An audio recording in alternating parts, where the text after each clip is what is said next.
Welkom by Stellenberg Gemeente se daaglikse oordeenkings. Ons nooi jou graag uit om saam met ons op reis te gaan as geloofsgemeenskap.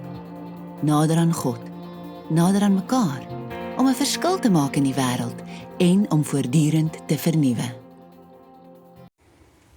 Dit is maandag 11 Mei en ons is in Paastyd op pad na Pinkster. Volgende week begin ons Pinksterreeks by Stellenberg Gemeente met die tema Die Gees van Gasvryheid. As jy in die omgewing is, kom vier dit saam met ons. In hierdie week se dagstukke berei ons voor vir Pinkster en dink ons na oor die Gees van God. Ons begin vandag by die begin, in Genesis 1 vers 1 tot 2. In die begin het God die hemel en die aarde geskep. Die aarde was heeltemal onbewoonbaar.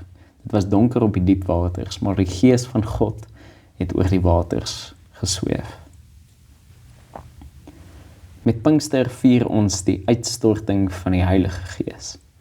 Omdat die uitstorting van die Heilige Gees eers na Jesus se dood, opstanding en hemelvaart plaasvind, sou ons kon dink dat die storie van die Heilige Gees eers by daardie Pinksterfees begin.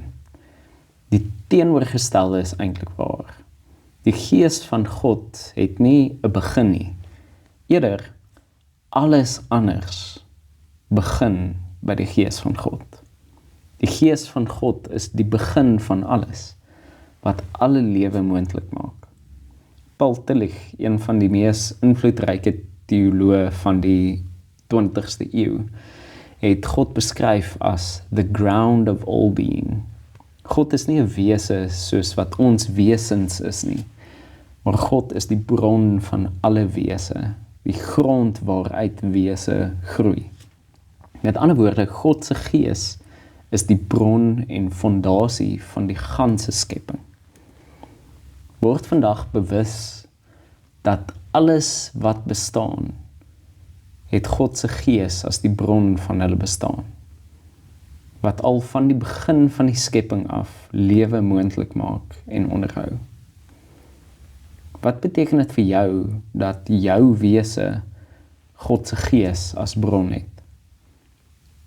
En wanneer jy na ander kyk of na die skepping rondom jou, hoe verander hierdie bewustheid hoe jy die mense en die wêreld rondom jou beleef? Kom ons bid saam. Gees van God, U wat van die begin af die bron van alle lewe is, die grond waaruit ons groei. Dankie dat U my lewe moontlik maak en onderhou. Help ons om al hoe meer te lewe met die Gees van God as die bron van ons lewe. Amen.